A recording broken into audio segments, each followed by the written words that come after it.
Concert, chacun fait son culte dans la présence de Dieu.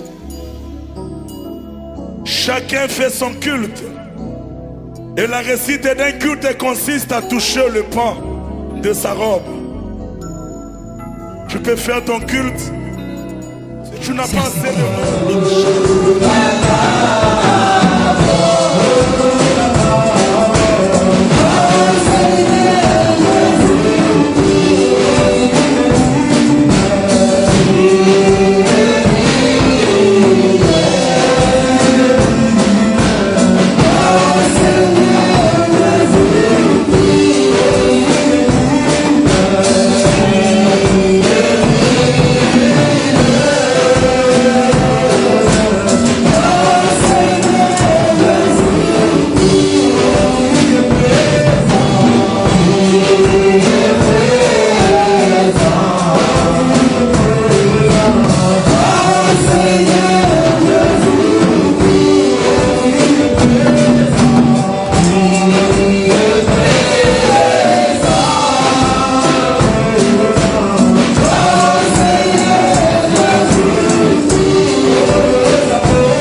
descends dans ta gloire auprès de ton église. Nous voulons t'adorer, nous voulons t'élever, nous voulons te glorifier, nous voulons te magnifier, parce que tu es ici. L'éternel est véritable Dieu, l'éternel pour ses grâces, l'éternel pour puissance, il dans les dieux du système, il n'a pas fait de maintenant, il peut être glorifié et adoré. C'est la même, c'est pourquoi nous demandons le Saint-Esprit auprès de ton église, le Saint-Esprit auprès de ton église, pour que les Saint-Esprit nous fassent adorer, à t'élever, à te glorifier, à t'aimer Seigneur, à te servir, même à nous traiter à toi, à t'être fidèle, à te rester fidèle, nous glorifier le Seigneur, nous glorifier le Saint-Esprit, nous demandons le Saint-Esprit de nous guider, nous demandons le Saint-Esprit de nous aider, nous demandons le Saint-Esprit de nous assister, nous demandons le Saint-Esprit de nous bénir. Oh, tu es Dieu, tu es le Saint de Dieu, tu es l'Église de l'éternel, plein de toutes les grâces, plein de toute puissance, plein d'amour, notre éternel, nous connaissons ton amour avec le Saint-Esprit, nous pouvons t'aider,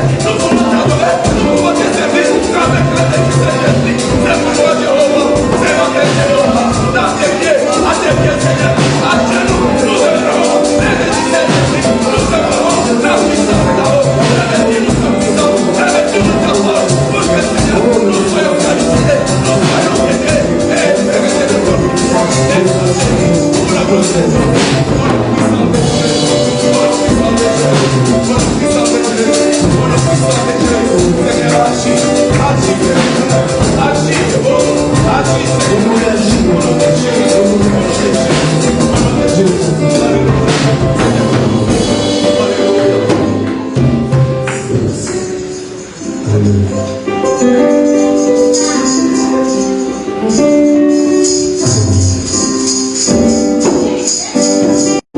glorifie-toi, Jéhovah. C'est la présence de ta Père éternel des armées. Parce que tu es l'unique éternel qui nous sauve. Nous demandons, Seigneur, que le Saint-Esprit nous embrase en ce moment. Nous demandons que le Saint-Esprit nous connecte en toi. D'une manière personnelle, qu'il est interrompue, pour que nous parvenons à t'adorer, à t'aimer.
maintenant la parole de Dieu.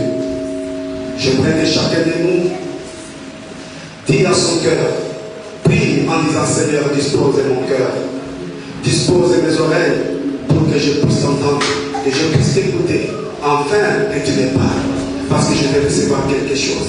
C'est ta parole qui me fait vivre. Parce que là où les gens étaient dans la détresse, le Seigneur n'a pas envoyé le pasteur, n'avait pas envoyé un prophète, n'avait pas envoyé un évangéliste, mais il avait envoyé sa parole. Et sa parole est délivrée. Et nous aussi, cet après-midi, ce matin, nous allons invoquer, nous allons parler, nous allons dire Seigneur, je veux que ta parole me délivre, je veux que ta parole me sauve, je veux que ta parole me rachète, je veux que ta parole me sauve parce que je suis dans la détresse. J'ai besoin de ta parole, j'ai besoin de t'écouter. C'est pourquoi j'ai pris, Seigneur, que tu m'aides dans ce moment. Dans le nom de Jésus. Si nous pouvons prier pour la parole de Dieu. Prions ensemble. Jéhovah, notre Dieu. Père, nous n'avons pas de quoi nous pouvons vivre, de quoi nous pouvons survivre.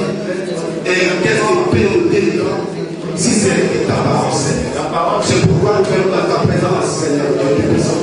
Implorer ta grâce, ta miséricorde, ta compassion, pour que nous puissions te contempler, toi, Dieu, à travers ta parole.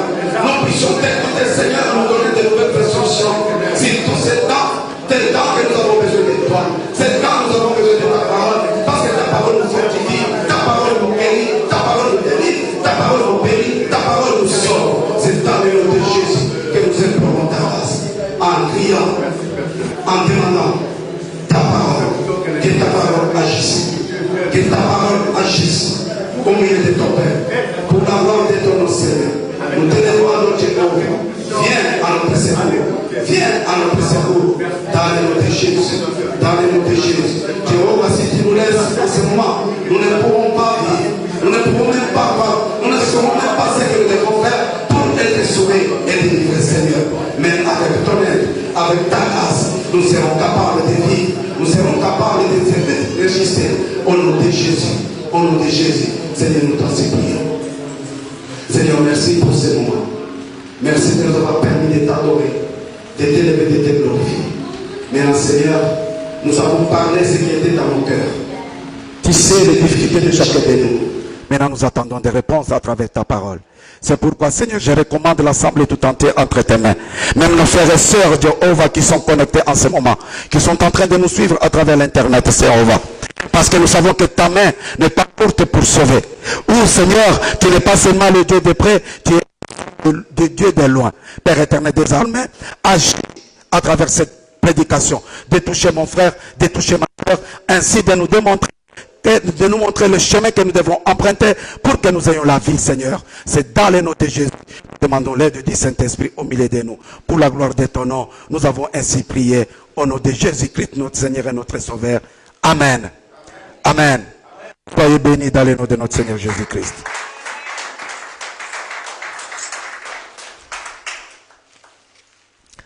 Amen. Je suis encore une fois heureux et content d'être présent et de me retrouver encore devant vous. J'espère que tout va bien et chacun de nous a soif d'écouter ce que le Seigneur a prévu encore une fois aujourd'hui. Alléluia.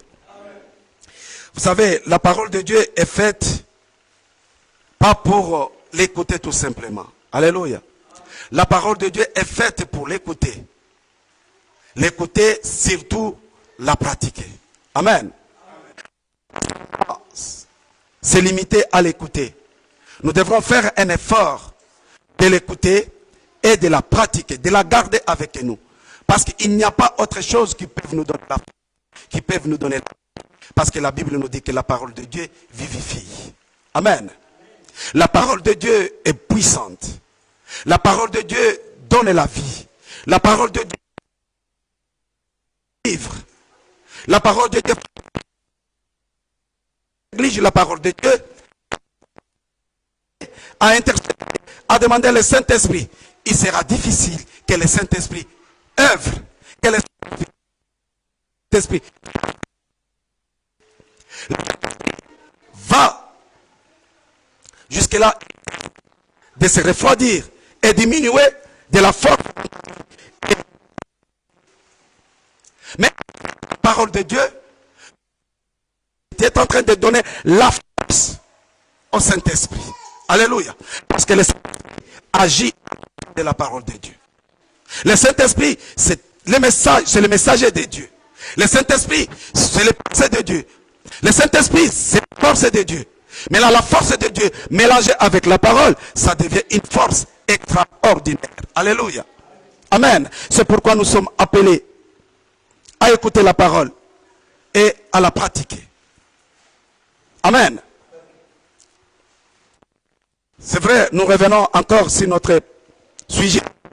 Je pense aujourd'hui, nous allons finir avec ce sujet d'épouse du Christ. Oui, il y a ceux-là qui sont fatigués de ces sujets. Amen. Il y a ceux-là qui sont fatigués de ces sujets. Mais nous, parce que c'est un sujet qui va nous conduire, qui sera avec nous, qui va nous accompagner jusqu'à ce que le Seigneur arrive. Jusqu'à ce que le Seigneur vienne nous prendre. C'est un sujet capital pour nous les chrétiens. C'est un sujet très important pour la vie chrétienne. C'est ça même la finalité de la vie chrétienne. Alléluia. Moi je croyais que c'est un sujet qu'on pouvait parler pendant un temps, un bout de temps. Et non, c'est un sujet infini. Un sujet, je peux dire, un sujet infini. Un sujet qu'on ne peut pas terminer. C'est un sujet très large, très vaste et très complexe. Parce que ça donne la signification même pourquoi nous avons accepté Jésus-Christ comme Seigneur et Sauveur. Ça démontre pourquoi Jésus a quitté le ciel et est venu sur la terre, mourir et nous donner la vie. Alléluia. Jésus est venu nous donner la vie parce qu'il a voulu nous prendre pour épouse. Cela n'a pas commencé avec Jésus. Cela a commencé avec la création. Depuis que le Seigneur avait créé Adam et Ève. Le Seigneur a voulu que Adam et Ève représentent Jésus-Christ et l'Église. Même si le mariage d'Adam et Ève n'a pas bien abouti, le Seigneur a eu toujours une solution encore. Et cette solution-là, c'est l'avènement de Jésus-Christ sur la terre. La naissance de Jésus. Le Seigneur l'a amené, le Seigneur l'a envoyé pour corriger, pour accomplir ce que Adam et Ève n'ont pas pu accomplir. Alléluia. Mais là, cela va se réaliser, cela va se compléter, cela sera accompli à travers Christ et son Église. Amen. Nous allons revenir sur ce que nous avons déjà parlé depuis la fois dernière.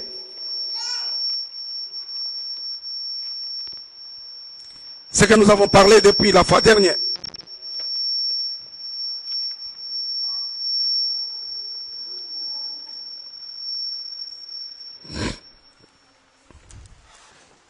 Nous avons parlé, depuis la fois dernière, nous avons commencé à donner les qualités, à donner le portrait, à donner l'image d'être l'épouse de Christ. L'image qu'un chrétien devrait se faire pour se sentir ou pour se dire que oui, et espérer aussi que je suis aussi l'épouse de Christ. Alléluia.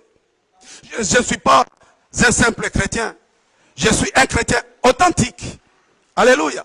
L'épouse de Christ, c'est un chrétien identique. Pas un chrétien de nom. Un chrétien qui écoute la parole de Dieu. Qui la garde avec lui. Et qui la met en pratique. L'épouse de Christ, c'est celle-là, ou c'est celui-là, qui pratique la parole de Dieu. Qui vit aux dépens de Christ. Qui vit en Christ. Qui vit pour Christ. Alléluia. Vivre pour Christ, vivre en Christ, vivre de Christ. Alléluia. C'est-à-dire tout ce que tu vas faire, tu vas le faire en fonction de ton époux. C'est la même chose dans nos familles, dans nos vies de couple, dans nos mariages, dans nos vies conjugales, nous avons femme et mari, ou l'époux et l'épouse. La manière dont nous préférons, la manière dont nous voulons, la manière dont nous voulons que mon mari me traite, c'est de la même manière que nous voulons aussi Christ puisse nous traiter. Alléluia. De la même manière que nous voulons que notre mari me traite, c'est la même manière que toi aussi, Jésus aussi veut, tu les traites de la même manière. Alléluia. Et cette relation entre Christ et son épouse, ça ne doit pas être dans le sens unique. C'est quelque chose qui doit être dans le sens. Alléluia. C'est-à-dire c'est quelque chose qui doit être réciproque. Parce que Jésus se bat. Jésus est en train de se battre pour rendre son épouse sans tache, ni ride, pour la présenter devant son Père. Mais est-ce que tu es déjà arrivé à ce stade-là, à ce niveau-là, d'être une femme sans tache, sans ride, une femme sans défaut? Oui, le monde peut te voir avec des défauts. Le monde peut te qualifier faible. Le monde peut te qualifier de quelqu'un de pas d'importance. Mais le Seigneur te qualifie avec de l'importance, avec de la valeur. Comme nous l'avons lu l'autre fois en Proverbe chapitre 31, dans son verset 10-11. Nous avons dit que qui trouve une femme vertueuse, elle a de la valeur au vu de son mari. Alléluia.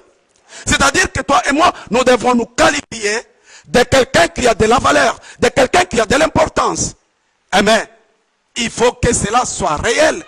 Il faut que cela soit palpable. Il faut que cela soit visible. Amen. Nous avons donné encore les qualités de la femme vertueuse. Nous avons dit que cette femme vertueuse, nous avons lu en Proverbe 31, verset 13, elle se procure de la laine. Cette femme est du lin. Elle travaille d'une main joyeuse. Elle est comme un navire marchand. Elle amène son pain de loin. Elle se lève lorsqu'il est encore nuit. Et elle donne la nourriture à sa maison. Et la tâche.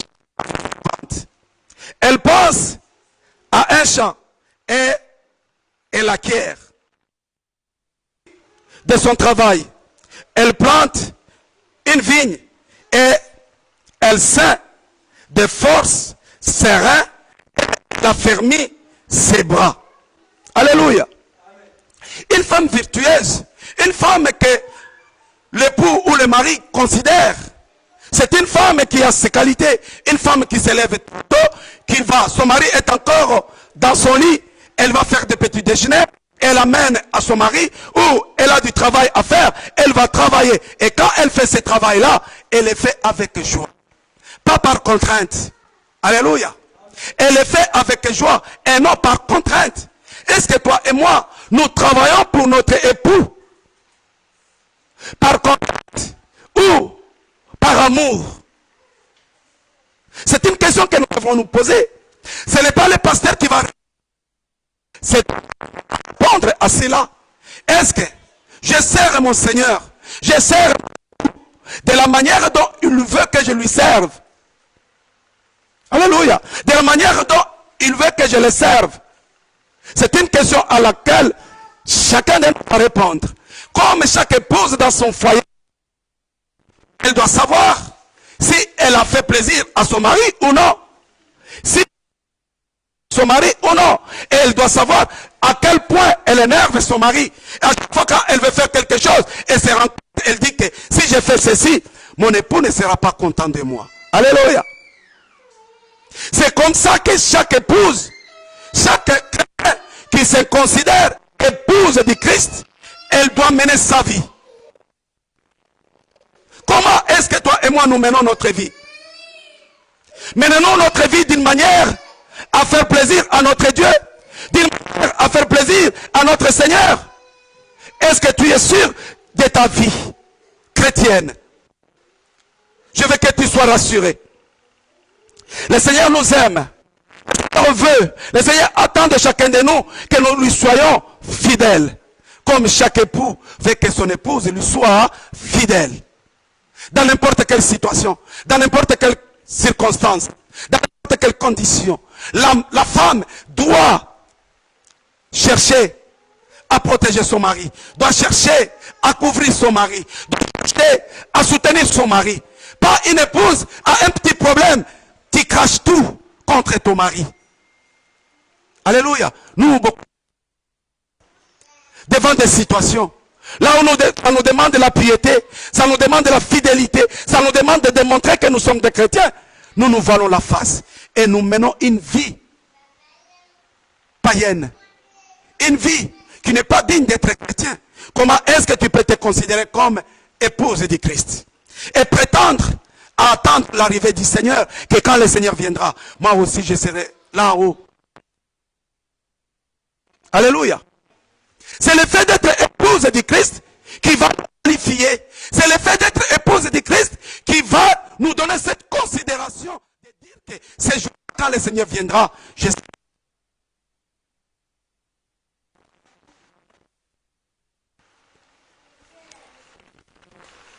Nous avons dit tout à l'heure que cette épouse travaille avec joie. Pas par contrainte. Même si ce qu'elle fait, elle sait que c'est difficile. Elle ne le fait pas avec joie. C'est vrai, il met de mener une vie pieuse, une vie sincère, une vie correcte. Parce que Jérémie nous le dit. Jérémie nous le dit que le cœur de l'homme est tortueux. Alléluia. Le cœur de l'homme est tortueux. Il est difficile de se faire confiance. Jérémie chapitre 17 dans son verset 5. Il est difficile de faire confiance à sa chair. Alléluia. Nous ne devons pas faire confiance à notre chair parce que notre chair est faible. Notre chair est impuissante. Notre chair est incapable de nous aider à mener une vie correcte selon que le Seigneur le veut. C'est pourquoi l'épouse du Christ va désirer, puisque de recevoir le Saint-Esprit avec lui, parce qu'il doit mener sa vie en fonction du Saint-Esprit, en fonction de la volonté de son épouse, de son époux. Alléluia. Et le Saint-Esprit nous communique, crée, met en nous les désirs du Christ, les désirs de notre Père, les désirs de Dieu, la semence de Dieu en nous. C'est le Saint-Esprit qui les met en nous. Comme la Bible nous le dit que en nous, le vouloir et le faire selon son intelligence ou sa grâce. Alléluia. Amen. Il nous dit, si vous vivez selon la chair, vous mourrez. Mais si par l'esprit, vous faites mourir les actions du corps, vous vivrez, car tous ceux qui sont conduits par l'esprit de Dieu sont fils de Dieu. Alléluia. Est-ce que tu es conduit pour prétendre être fils de Dieu? Oui, fils de Dieu. C'est la grâce que le Seigneur nous a amenée. C'est l'œuvre de la croix de Golgotha qui nous a donné cette capacité, qui nous a donné ce pouvoir de devenir le fils de Dieu. Amen. Mais il y a une différence entre fils et épouse. Un fils peut hériter l'héritage de son père au moment où son père est encore vivant. Non. Attendre que son père meure afin d'hériter la richesse de son père. Mais la femme ou l'épouse de Christ vit au même moment avec la richesse de son mari. Elle est au même moment coopérant ou coopérante de son époux. C'est ça le problème. C'est pourquoi nous devons travailler. Pour être épouse de Christ, il faut travailler. Il faut travailler, prier, écouter la parole de Dieu, recevoir le Saint-Esprit. Celui-ci puisse t'aider à devenir l'épouse que Christ attend. Amen. Vous savez, la chair nous condamne tout le temps. La chair nous accuse. À chaque... Il y a quelque chose de très important. Si la chair te rappelle ton passé, alléluia, la chair te rappelle ton passé, toi aussi tu dois lui rappeler son futur. Amen. En lui disant, il a tué ce jour-là, quand le Seigneur viendra. Parce que moi, mon passé a été crucifié avec Christ sur la croix de Golgotha. Alléluia. Mais toi, ton avenir, c'est l'enfer. Moi, mon avenir, c'est aller vivre dans la paix et dans l'allégresse. Et pour que tu y arrives, mon frère et ma soeur, il faut marcher, il faut vivre selon la parole du Seigneur, selon la volonté de ton époux. Nous, en tant que chrétiens, nous menons une vie qui ne plaît pas à notre Seigneur. Nous devrons nous efforcer.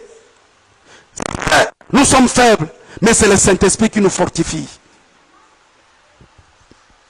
Une épouse du Christ, c'est celle-là qui travaille en fonction du royaume et de Dieu. Comme si nous lisons, que nous pouvons lire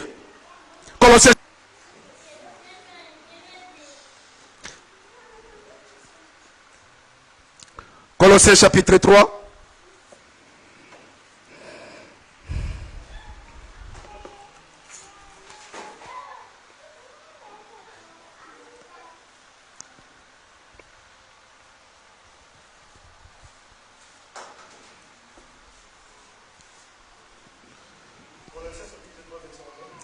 Colossiens chapitre 3 à partir du premier verset. Colossiens chapitre 3, du premier verset, je lis au Jésus. Si donc vous êtes ressuscités avec Christ, cherchez les choses d'en haut, où Christ est assis à la droite de Dieu. Affectionnez-vous aux choses d'en haut et à car vous êtes morts et votre vie est cachée avec Christ en Dieu. Car Christ, votre vie, paraîtra. Alors, vous paraîtrez aussi avec lui dans la gloire. Amen. C'est bon. Vous avez entendu, mon frère et ma soeur? L'épouse du Christ, c'est elle qui est attachée aux choses d'en haut, qui travaille en fonction de son futur, de son arrivée, de son avenir. Quelqu'un dans la maison, il ne peut pas travailler pour travailler. Il travaille pour le bien-être de sa maison, pour le bien-être de son avenir. Tu ne peux pas travailler pour travailler. Mais nous, en tant que chrétiens, aujourd'hui, aux choses d'en haut, la Bible nous demande de nous fonctionner, d'embrasser, de nous attacher aux choses d'en haut. Celui qui s'attache aux choses d'en haut, c'est celui-là qui peut prétendre être l'épouse du Christ. Parce qu'elle vit pour le royaume de Dieu. Elle vit pour son mari. Elle vit en fonction de là où il va vivre avec son époux. Toi et moi, est-ce que nous vivons en fonction de cela? Ou soit, nous faisons semblant d'être chrétiens. Nous nous volons la face. Nous vivons dans l'hypocrisie. C'est aujourd'hui, mon frère et ma soeur. Toutes ces choses que nous avons parlé depuis le début de ces messages, mon frère et ma soeur, ça devrait t'aider. Ça doit t'aider à comprendre ta position par rapport à ton époux, par rapport à ton avenir, par rapport à la vie éternelle. Est-ce que tu mérites la vie éternelle ou non? Alléluia. Amen. Tu mérites ou non? Nous devons nous poser la question. Parce que c'est toi et moi, c'est l'épouse du Christ qui va freiner l'évolution même ou les magnificences du diable apparaîtra, l'apostasie apparaîtra. C'est l'épouse du Christ qui va freiner. Alléluia. Quand le diable s'attaque aux enfants de Dieu, quand le diable rend esclave l'église du Christ, quand le diable enferme les enfants de Dieu, ce sont ceux qui sont épouses du Christ qui se tiennent debout. Quand ils prient, ils fuient. Alléluia. Est-ce que tu es parmi ces gens-là qui prient? Tu es parmi ces gens-là? Amen. Vous savez, en tant que chrétien, l'épouse du Christ, c'est celui qui se contrôle tous les jours. C'est celui qui se prépare tous les jours, qui doit savoir quand il tombe dans le péché ou non. Mais nous les chrétiens d'aujourd'hui, quand nous tombons dans le péché, nous ne nous rendons même pas compte que nous sommes tombés dans le péché. Comme cette église de Laodicée. Et ils vivaient, ils se croyaient. Ils vivaient, ils croyaient qu'ils étaient dans la volonté de Dieu. Oh, ils étaient pris dans la volonté du Seigneur. Lisons Apocalypse chapitre 3.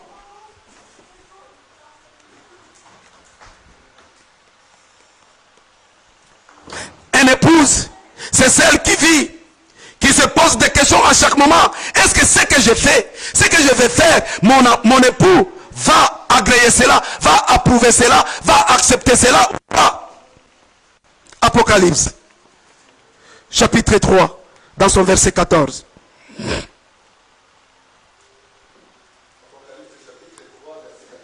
Écrit à l'ange de l'Éternel, de l'église des hommes. Comment? Écrit à l'ange de l'église, pas de l'Éternel. Écrit à l'ange de l'église de la Laodicée, voici ce que dit l'Amen. Le témoin fidèle et véritable, le commencement de la création de Dieu. Je connais tes œuvres. Je sais que tu n'es ni froid ni bouillant. Puisses-tu être froid ou bouillant?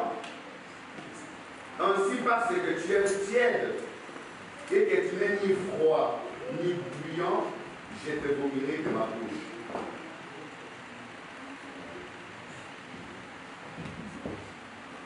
Amen. Amen. Nous avons entendu. Je veux que Papa Mike, que tu puisses reprendre ces passages pour la bonne compréhension. Écrit à l'ange de l'église de Laodicée, voici ce que dit l'Amen. Le témoin fidèle et véritable, le commencement de la création de Dieu. Je connais tes œuvres. Je sais que tu n'es ni froid ni bouillant. Puisses-tu être froid ou bouillant? Ainsi, parce que tu es tiède et que tu n'es ni froid ni bouillant, je te vomirai de ma bouche. Parce que tu dis, je suis riche, je me suis enrichi et je n'ai besoin de rien. Parce que tu ne sais pas que tu es malheureux, misérable, pauvre, aveugle et nu. Je te conseille d'acheter-moi de l'or éprouvé par le feu, afin que tu deviennes riche, et tes vêtements blancs, afin que tu sois vêtu et que la honte de la nudité ne paraisse pas, et qu'une accolure pour oindre tes yeux, afin que tu vois. Moi, je reprends et je te châtie. Tout ce que j'aime, aie donc zèle et répands-toi. Voici, je me tiens à la porte et je frappe. Si quelqu'un entend ma voix et ouvre la porte, j'entrerai chez lui. Je souperai avec lui et lui avec moi plutôt. Celui qui vaincra, je le ferai asseoir avec moi sur mon trône, comme j'ai vaincu et me suis assis avec mon Père sur son trône. Que celui qui a des oreilles entende et que l'Esprit dit ce que l'Esprit dit aux églises. Merci. Amen. Nous venons d'entendre, nous venons d'écouter ces gens comme s'ils étaient des saints, des gens qui vivaient dans la piété, des gens qui vivaient sans péché. Oh, ils étaient des gens dans le péché. Et le Seigneur les a rappelés en leur demandant, si nous lisons le verset 19 d'Apocalypse chapitre 3 verset 19, il dit, le Seigneur dit ceci: moi je reprends et je châtie tout ce que j'aime. Ayez donc du zèle et répands-toi. Alléluia. Mon frère et ma soeur, ce qui est très important maintenant, c'est quoi? Quand nous vous parlons d'être épouse du Christ, c'est celle qui a du courage, qui a de la force, qui a des zèles. À chaque moment, quand il tombe dans le péché, il te répand. Alléluia. C'est celui-là qui peut se qualifier épouse du Christ. Parce que il n'est pas bon de vivre dans les péchés. Il n'est pas bon de mener une vie de péché. Une vie de péché. Oui, nous péchons. On ne refuse pas. On pêche. Mais ce n'est pas prendre. Le péché, ça devient une habitude pour toi. C'est-à-dire que tu es en train de pécher d'une manière volontaire. Tu sais que ça, c'est mauvais. Ça, ce n'est pas bien. Mais tu continues toujours à le faire. Tu es accro. Peut-être à l'alcool, peut-être aux femmes, à l'adultère, au mensonge, à des choses que nous connaissons nous tous, que je passe d'autres choses. Mais chacun de nous connaît à quel péché il est attaché, à quel péché qui le disqualifie, quel péché qui le disqualifie d'être épouse du Christ. Aujourd'hui, le Seigneur dit, prends des ailes, prends le courage et répands-toi. Alléluia. Le Seigneur te demande de te repentir parce qu'il va encore te recevoir, parce qu'il t'aime, parce qu'il te considère. Amen. Ne vivons pas comme des aveugles, ne vivons pas comme des gens orgueilleux. Les gens, parce que la Bible nous dit, le Seigneur résiste aux orgueilleux et il fait grâce à qui? Aux humbles. Aux humbles, ce sont ces gens-là, quand ils tombent dans le péché, ils se ressaisit, ils reconnaissent et ils demandent pardon et ils avancent. Pas rester dans le péché, attaché au péché. Mon frère et ma soeur, un effort de quitter la vie du péché. Si tu veux que tu sois considéré comme épouse du Christ. Alléluia. Amen. Ça, tu n'es plus épouse du Christ. Tu es quelqu'un que nous pouvons considérer comme un esclave du péché. Parce que la Bible nous dit, ceux qui sont conduits par l'Esprit, ils ne pêchent plus. Et ils sont appelés fils de Dieu. Que celui qui invoque le nom de Dieu évite les péchés. Mais nous ne savons plus éviter les péchés. Nous embrassons les péchés comme si on allait boire de l'eau. Comme si le péché nous ajoutait quelque chose. Le péché nous est bénéfique. Oui, tu peux avoir le bénéfice du péché. C'est la mort. Romains nous dit cela. Les salaires du péché, c'est quoi? C'est la mort. Nous devons éviter le péché. Nous devons chercher à mener une vie correcte. Paul nous le demande. Nous devons nous examiner à chaque moment. Nous devons nous examiner à chaque instant. L'épouse de Christ doit ressembler à Christ. L'épouse de Christ, c'est celui-là qui fait un effort de ressembler à qui? À Christ. Parce que la Bible nous le dit. Si nous lisons Genèse chapitre 2, verset 18. Lisons Genèse chapitre 2, verset 18. Écoutez ce que le Seigneur a dit par rapport à l'épouse. Genèse. Chapitre 2, verset 18. L'Éternel Dieu dit, il n'est pas bon que l'homme soit seul. Je lui ferai une aide semblable à lui. L'Éternel Dieu forma de la terre. Amen. Papa, reprends ce verset. Le verset 18. L'Éternel Dieu dit, il n'est pas bon que l'homme soit seul. Je lui ferai une aide semblable à lui. L'Éternel Dieu forma de la terre tous les animaux des champs et tous les oiseaux du ciel. Il les fit venir vers l'homme pour voir comment il les appellerait et afin que tout être vivant porta plutôt le nom que lui donnerait l'homme. Merci mon frère. Amen. Vous avez entendu ce que la Bible nous dit. Le Seigneur dit, l'Éternel dit, il n'est pas bon que l'homme soit seul. Je lui ferai une aide semblable à lui. Alléluia. Si tu prétends être épouse du Christ, il faut que tu travailles pour ressembler à qui? À Christ.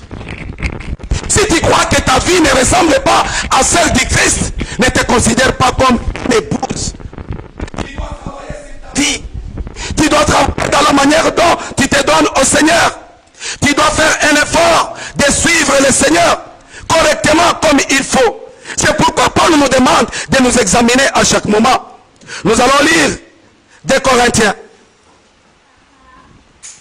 2 Corinthiens chapitre 13. Je l'arrête pas de nous embêter. 2 Corinthiens chapitre 13. à partir de son verset 5. Je peux lire? Je lis dans le nom de notre Seigneur Jésus-Christ. Amen. Chapitre 13. Je reprends.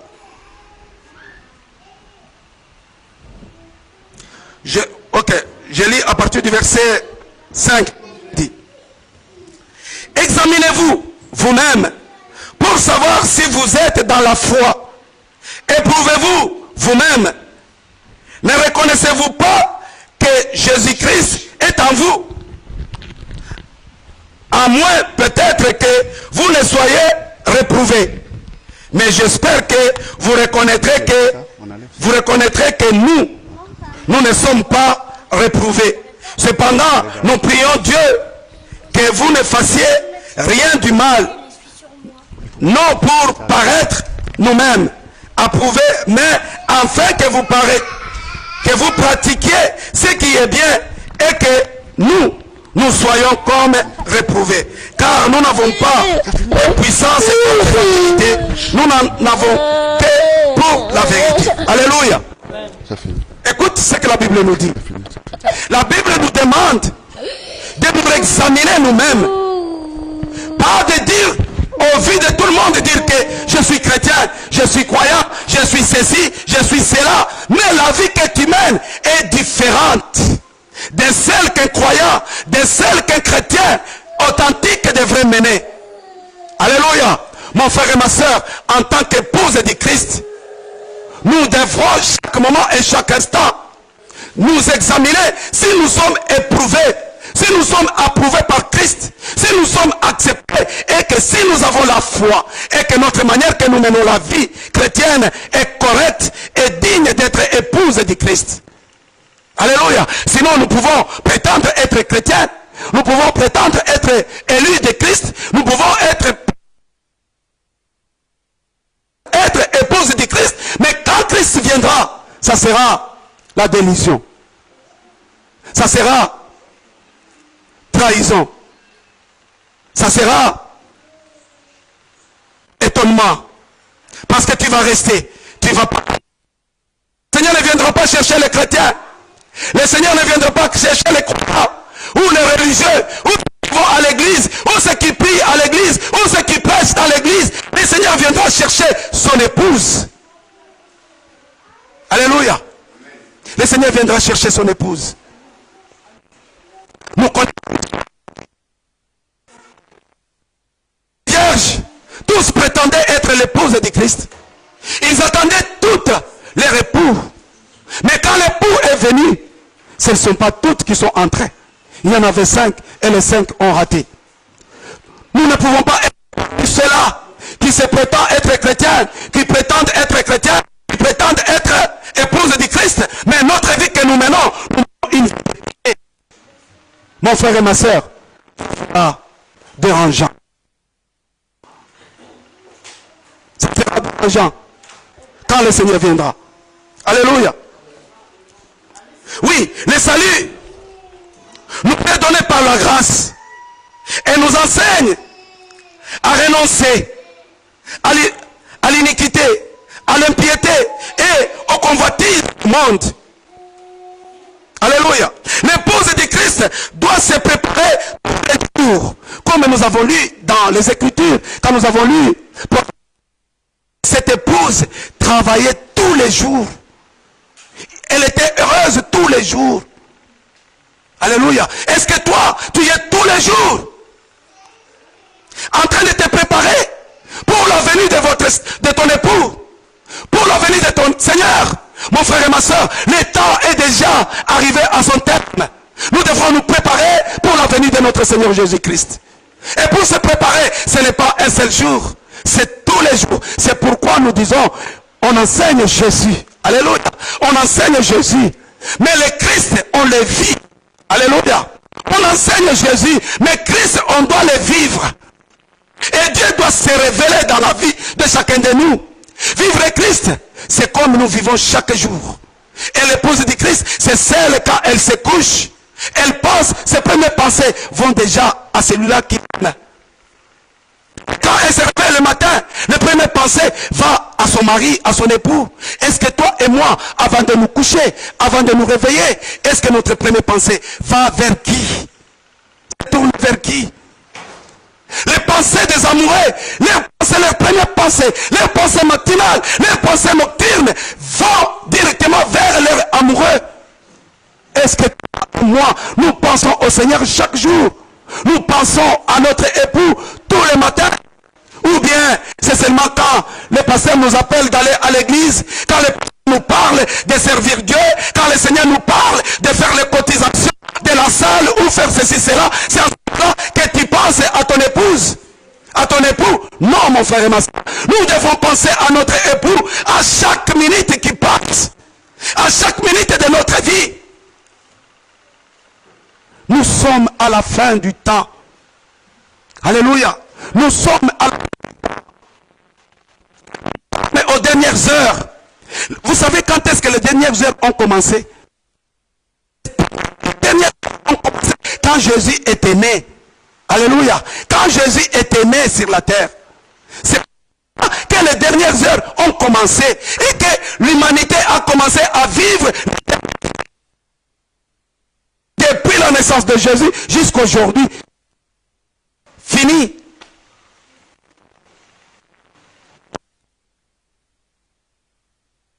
Rachetons le temps. Alléluia. Rachetons le temps. Les jours sont mauvais. Et ma soeur, tu dois prendre ton temps de méditer la parole du Seigneur, de t'examiner. En lisant la parole du Seigneur, tu es en train de t'examiner chaque jour et chaque instant. Alléluia.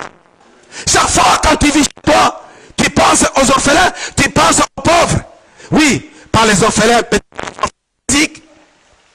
Mais oui, il y a aussi des orphelins spirituels. Il y a des pauvres spirituels à qui tu peux penser à chaque moment. Quand tu brises tes genoux, tu pries, tu intercèdes pour tes frères et sœurs. Tu prêches pour ton pasteur. Tu connais les faiblesses de ton pasteur. Tu connais les faiblesses des hommes de Dieu actuellement. Est-ce que tu es le serviteur de Dieu ou non? Vous attendez seulement qu'on vous pose. Pas par contrainte. Par amour. Alléluia. Si nous faisons ces choses-là par amour, on ne viendra pas nous rappeler qu'il est date, il est temps de loyer, de payer ceci, il est temps de dans le compte de l'église, nous sommes au négatif. Mais non. Tu vas dire, l'église a besoin, l'église a besoin, mon frère a besoin, ma soeur a besoin, le pasteur a besoin, ceci, cela a besoin de ma prière. L'église a besoin de ma prière. Mon frère a besoin de ma prière. Le pasteur a besoin de ma prière. Le prophète a besoin de ma prière. Aujourd'hui, nous sommes les premiers de critiquer les serviteurs de Dieu. Est-ce que tu prends le temps pour intercéder et prier pour les serviteurs de Dieu? Voilà une autre manière de servir Dieu. Voilà une autre manière de témoigner ton amour envers ton époux. Alléluia. Amen. Mon frère et ma soeur, il y a une série de questions que je vais prononcer ici. Je ne vais pas donner des réponses, mais chacun de nous va trouver une réponse. Alléluia. Êtes-vous chrétien de nom ou un chrétien authentique? Un chrétien rejetant la parole qui nous pousse ou qui vous pousse à la repentance. Un chrétien qui repousse la parole qui nous annonce la croix de Golgotha. Une parole ou de prédication qui nous pousse au renoncement de nous-mêmes et de nous attacher au Seigneur. Nous aimons cela où nous sommes des chrétiens de nom. Qui ne peuvent pas écouter la prédication de la repentance qui nous pousse à la repentance. Une prédication qui nous pousse vers la croix de Golgotha ou une prédication qui nous pousse au renoncement de nous-mêmes. Avez-vous la foi? Alléluia. Avez-vous la foi de croire et d'accepter les choses qu'un homme humain ou l'intelligence humaine ne peut pas accepter, ne peut pas croire que ces choses peuvent se réaliser? Alléluia. Mais j'ai l'impression comme si je suis en train de parler à moi-même. Je voudrais que cette parole aussi te concerne toi aussi, mon frère et ma soeur. Que tu te sentes, que tu te poses cette question. Est-ce que je suis encore chrétien? Je suis chrétien authentique ou je suis chrétien de nom? Amen. Un chrétien authentique, c'est ce chrétien-là qui accepte, qui se réjouit d'entendre la parole qui le pousse à la repentance, qui le pousse, qui l'annonce la puissance de la croix, qui le pousse à au renoncement de lui-même et qui veut entendre des paroles qui créent la foi en lui, qui le pousse à accepter ce qu'un homme ne peut pas accepter comme ça. Alléluia. Ou tu es un chrétien incrédule. Est-ce que tu as encore des ailes pour le Seigneur? Tu es bouillant ou tu es tiède? La Bible vient de nous dire ici, quand nous avons lu Apocalypse chapitre 3, la Bible vient de nous dire, si tu n'es pas bouillant, sois tiède. Ne sois pas tiède, sois froid. Mais ne sois pas tiède. Si tu es tiède, je te vomirai. Alors, mon frère et ma soeur, réveillons-nous. Il est temps de se repentir et de se réveiller, de se relever et suivre Jésus-Christ correctement, de nous attacher à lui pour prétendre être épouse du Christ et aller vivre avec lui dans le royaume des cieux. Amen. Est-ce que Jésus est-il toujours votre premier amour? Amen. C'est-à-dire, est-il au centre de vos intérêts, Jésus? Est-ce que Jésus est toujours au centre de nos intérêts? Avant de faire des choses, je dis, non, je n'ai pas encore fait quelque chose pour mon Seigneur.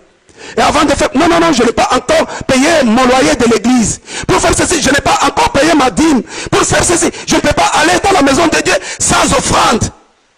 Oh, je dois d'abord servir mon frère et ma soeur qui manquent. Là, c'est Jésus que nous mettions au centre de nos intérêts. Parce qu'une épouse du Christ, ce n'est pas un égoïste. Alléluia. Ce n'est pas un égoïste. Aujourd'hui, beaucoup du monde, la Bible nous dit, l'amour de beaucoup refroidira. Dans l'église, il n'y a plus d'amour. Alléluia. Dans l'église, il n'y a plus d'amour. Or, notre vie chrétienne est basée, est fondée sur l'amour. Alléluia. Notre vie chrétienne, notre salut est fondé sur l'amour de Dieu. Et du coup, nous devons ressembler à Christ qui est l'amour.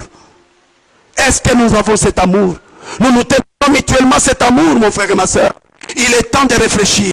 Ce n'est pas le pasteur qui va te donner une réponse. Interroge ton cœur, mon frère et ma soeur.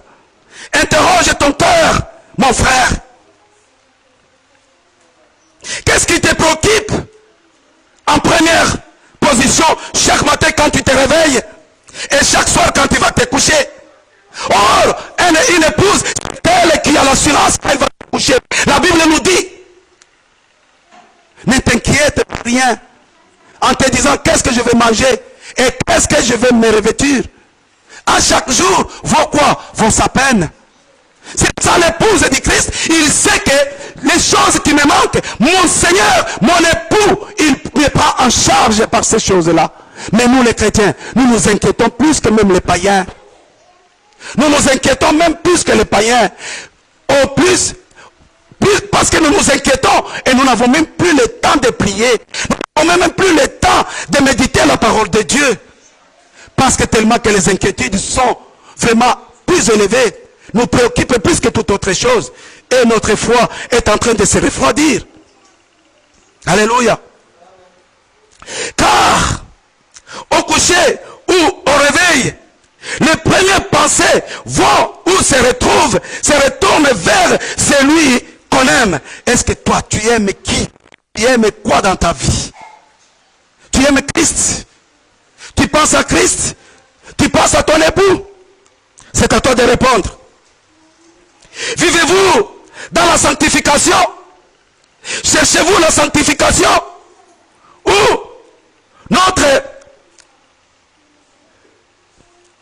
notre préférence se tourne toujours vers le péché? Où tout le monde est penché? moi, je t'appelle cet après-midi, mon frère et ma soeur, que tu fasses un effort. Le péché, oui.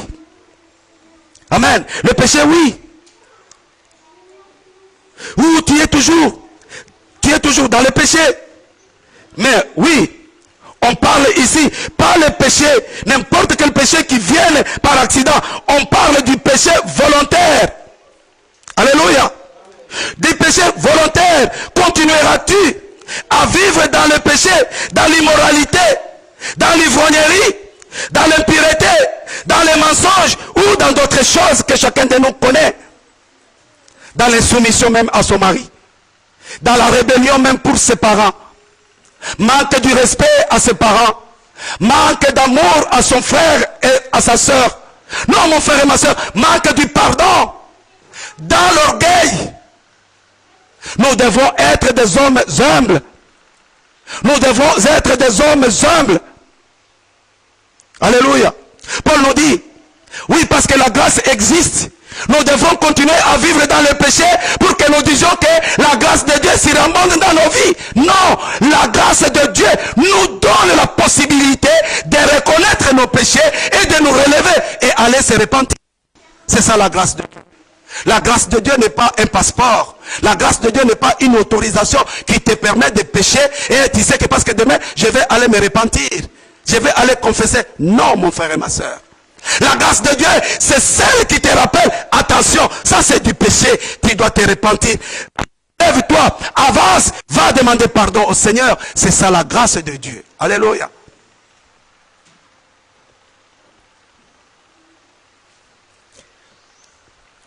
Et tu es épouse du Christ. Et si tu es épouse du Christ ou non, tu continues toujours à aimer le monde. Êtes-vous toujours séduit par les discours flatteurs? Ou tu es quelqu'un qui aime qu'on lui parle des paroles qui te poussent à la repentance? Ou des paroles qui te poussent à voir la croix, l'œuvre de la croix de Golgotha dans ta vie? Ou tu aimes seulement, comme la Bible nous le dit, beaucoup se feront des docteurs selon leur volonté, selon leur désir. Alléluia. Ils aimeront plus entendre la parole de Dieu. Ils aimeront entendre les choses qui les chatouillent, les choses qui les rendent heureux. Ils n'aiment pas regarder l'église comment elle est vide. Parce que les gens n'aiment pas qu'on les pousse à la repentance. Les gens n'aiment pas affronter la vérité. Les gens n'aiment pas vivre la réalité. Ils veulent seulement se voiler la face. Nous, en tant qu'épouses du Christ, nous ne devons pas mener cette vie-là. C'est une vie d'hypocrisie. Alléluia. Amen. C'est une vie d'hypocrisie. Nous devrons quitter. Pour terminer, lisons Tite chapitre 2. Tite chapitre 2. Écoutez la grâce de Dieu.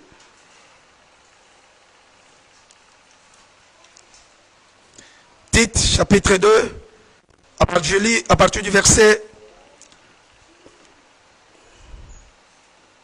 Je lis à partir du verset 9. Exhortez les serviteurs à être soumis, à leur plaire, à n'être point contredisant, à rien dérober, mais à montrer toujours une parfaite fidélité, afin de faire honneur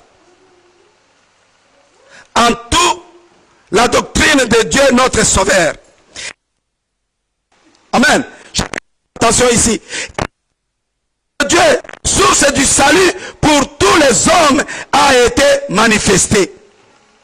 Et nous enseigne à renoncer à l'impiété et aux convoitises du monde, aux convoitises mondaines, et à vivre dans le siècle présent selon la sagesse, la justice et la piété. L'heureuse espérance est la manifestation de la gloire du grand Dieu et de notre Sauveur Jésus-Christ, qui s'est donné lui-même pour nous, afin de nous racheter de toute iniquité et de se faire un peuple qui lui appartienne, purifié par lui-même et pour ses œuvres. Dites ces choses, exhortez et reprend avec une pleine autorité que personne ne te méprise. Alléluia. Vous entendez comment la parole de Dieu nous pousse. Si vous voyez un serviteur de Dieu, quand il arrive au niveau de pousser les enfants de Dieu à la repentance, à renoncer les péchés, il parle avec force, il parle avec acharnement. Ce n'est pas pour rien. C'est pour t'aider, c'est pour nous aider, nous tous, à de la grâce de Dieu. La grâce de Dieu nous le dit. La Bible nous dit que car la grâce de Dieu, source du salut pour tous les hommes, a été manifestée. Et nous enseigne à renoncer à l'impiété et aux convoitises mondaines et à vivre dans les siècles présents selon la sagesse, la justice et la piété. En entendant la bienheureuse espérance et la manifestation de la gloire du grand Dieu et de notre Sauveur Jésus-Christ. Alléluia. Comment est-ce que toi tu attends le Seigneur? Tu attends le Seigneur dans le péché parce qu'il y a de la grâce, parce qu'on nous dit que nous sommes sauvés par la grâce. Non, ici on nous dit que la grâce de Dieu nous pousse, nous enseigne à renoncer au péché. La grâce de Dieu ne nous pousse pas à aller vers le péché. Me pardonner parce que je suis sauvé par la foi et par la grâce. Non, mais si tu vis dans le péché, la grâce n'agira pas dans ta vie. Alléluia. La grâce n'agira pas. Nous devons attendre notre Seigneur. Nous devons éviter de vivre le monde actuel, comme la Bible nous le dit. N'imitez pas les siècles actuels. La Bible dit, nous devons vivre avec une sagesse que le Seigneur nous procure quand nous prions, quand nous méditons la parole de Dieu. Mon frère et ma soeur, si tu prétends être épouse du Christ, il est temps de se donner au Seigneur, de méditer, de prier, de demander au Saint-Esprit que le Saint-Esprit nous soutienne, que le Saint-Esprit nous corrige, que le Saint-Esprit nous guide, que le Saint-Esprit nous remplisse, afin que nous ayons la force de comprendre, d'attirer la grâce de notre vie, afin de renoncer au péché. Et en ce moment-là, nous prétendrons d'être épouse du Christ.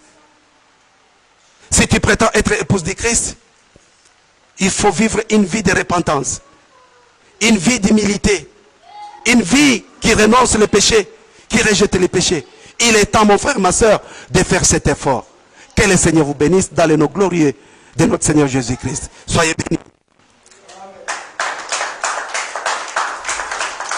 Nous allons nous tenir debout. Nous allons prier. Dire, Seigneur, aide-nous à être forts, à nous tenir devant des grâces, à respecter ta parole. Et le Seigneur est mort sur la croix de Golgotha. Il a versé son sang pour que toi et moi nous puissions toucher au corps du Christ, afin que nous soyons sauvés. Nous devrons reconnaître la puissance de l'œuvre de la croix de Golgotha. Papa Yannick, frère Kelly, si vous pouvez venir nous aider.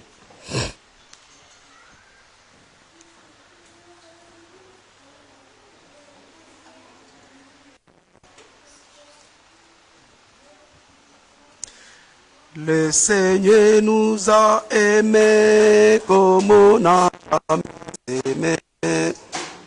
Guide chaque jour dans le toit et dans la nuit.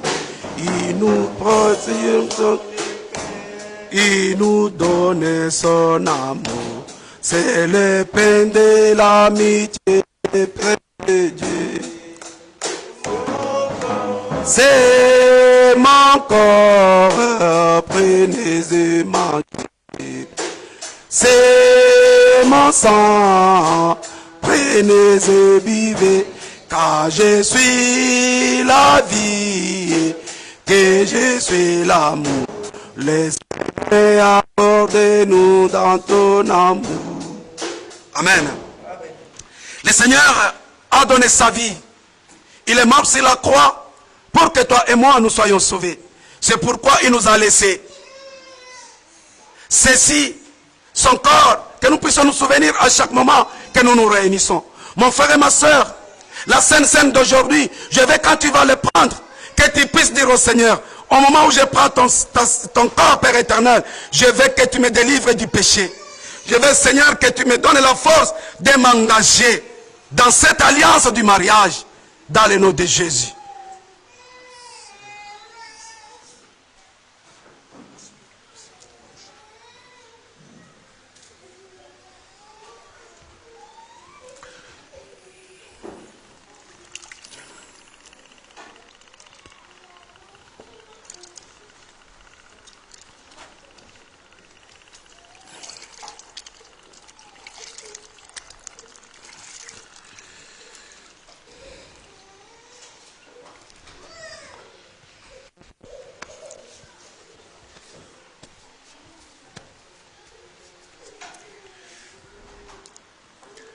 Quand ils étaient tous avec ses disciples, il a pris le pain, il a béni, il a rendu grâce à son Père. Père, je te rends grâce dans le nom glorieux de notre Seigneur Jésus-Christ. Je recommande ce pain entre tes mains, Seigneur. Physiquement, c'est un pain, mais spirituellement, Seigneur, je veux que ceci soit le corps de notre Seigneur Jésus-Christ, afin de nous aider à nous transformer, de nous sortir du péché, et de nous marier à lui. Parce qu'à travers l'œuvre de la croix de Golgotha, que Jésus nous a fait fils, il nous a mariés, il nous a rachetés en versant son sang sur la croix. Père Seigneur Dieu, que ce corps de Jésus-Christ se manifeste dans la vie de mon frère et ma soeur, afin que nous tous, nous ayons cette vie pieuse que le Seigneur nous recommande d'avoir. Au nom de Jésus, nous t'avons ainsi prié. Amen. Amen. Il donne à ses disciples. Prenez et mangez.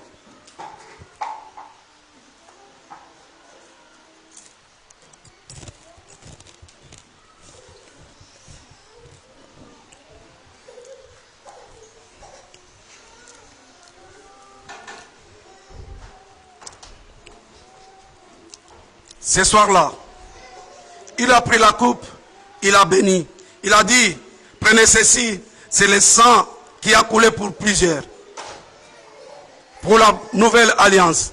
Nous allons dire, Seigneur, aujourd'hui nous voulons entrer dans cette nouvelle alliance d'époux-épouse, parce que tu es notre époux, nous sommes tes époux. Seigneur, que ce sang ôte les péchés de ma vie, afin que je recommence, je mène une nouvelle vie, une vie attachée à toi, une vie de sanctification pour la gloire de ton nom. Seigneur, je bénis cette coupe, je la recommande entre tes mains. J'ai du jus de raisin, mais je prie, Père éternel, que ceci soit transformé en sang puissant de Jésus. Le sang qui ôte les péchés, le sang qui brise les jougs, dans le nom glorieux et puissant de notre Seigneur Jésus-Christ. Père, que ce sang, quand il va entrer dans le corps de mon frère, puisse enlever tout ce qui est comme péché, tout ce que nous menons comme péché d'habitude, les péchés que nous menons d'une manière volontaire, Seigneur, s'écartent de nos vies. Parce que la Bible nous dit, voici l'agneau de Dieu qui ôte les péchés du monde. Ton sang n'a pas couvert les péchés, mais ton sang a ôté les péchés de nos vies. Que ceci soit effectif et manifeste dans la vie de mon frère et ma soeur, pour la gloire de ton nom, Seigneur, pour que nous puissions mener une vie pieuse, pour la gloire de ton nom. C'est dans le nom de Jésus que nous t'avons ainsi prié. Amen.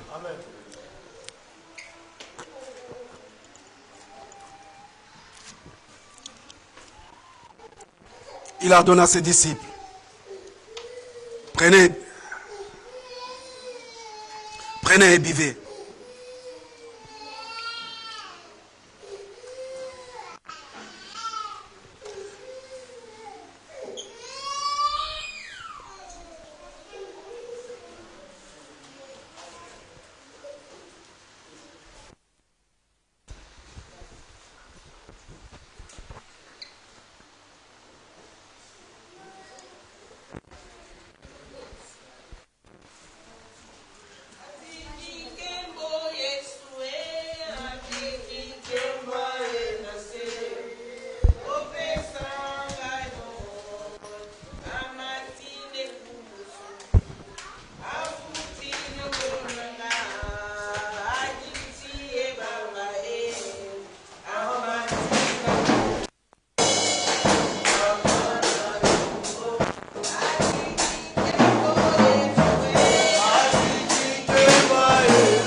Nous allons passer aux offrandes.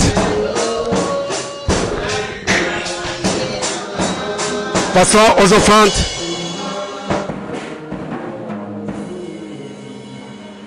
On passe aux offrandes.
Nous allons remercier Dieu et puis nous allons faire la prière de clôture. Veillons dans le nom de notre Seigneur Jésus. Seigneur, merci notre Dieu. Seigneur, nous bénissons ton nom. Bénissons ton nom, Père. Je présente ces paniers entre tes mains, Seigneur. C'est toi qui es le commencement des paniers, les offrandes que tu as pardonnées. Bénis la main qui a donné, même celle qui n'a pas donné, Père. Jéhovah, fais que mon frère et ma soeur qui n'a pas encore de travail puisse trouver du travail, Père éternel. Afin que prochainement. Amenez quelque chose dans ta maison. Seigneur, bénis, sanctifie et purifie ces offrandes. Bénis la main, bénis nos travail, bénis tout ce que nous prenons, nous touchons. Bénis toutes nos entreprises, Père éternel. Dans nos maisons qui est la paix, la tranquillité, la joie. Pour la gloire de ton nom, Seigneur Dieu Tout-Puissant. Merci pour ton amour et ta bonté. Merci, Seigneur. Je recommande mon frère et ma soeur, Seigneur, entre tes mains. Conduis chacun de nous au nom de Jésus. Seigneur, merci d'avoir commencé avec nous. Merci, Père éternel, d'avoir cheminé au milieu de nous. Merci de te montrer comme Oméga. Et tu viens de finir avec nous. Papa, je recommande mon frère et ma soeur entre tes mains. Soutiens chacun de nous dans ses entreprises, dans son travail. Bénis, Père éternel. Protège, sécurise. Renouvelle, Père éternel. Régénère, Père éternel des armées, tout ce que le diable a détruit dans nos vies. Pour la gloire de ton nom, ô Père éternel. Jéhovah, comment est-ce que nous allons témoigner aux autres? Comment est-ce que les autres qui ne te connaissent pas sauront que tu es l'éternel des armées? Sauront que tu es le véritable Dieu. Sauront que tu es vrai Dieu. Tu es le Dieu qui donne la vie. Tu es le Dieu qui délivre. Tu es le Dieu de nos saluts. Tu es le Dieu de notre délivrance. Tu es le Dieu qui nous procure la paix et la joie. Père éternel des armées, merci. Je recommande mon frère et ma soeur qui étaient connectés avec nous. Même celui qui suivrait après, Seigneur Dieu Tout-Puissant. Bénis chacun d'eux, Père éternel. Que celui qui est malade guérisse au nom puissant de Jésus-Christ.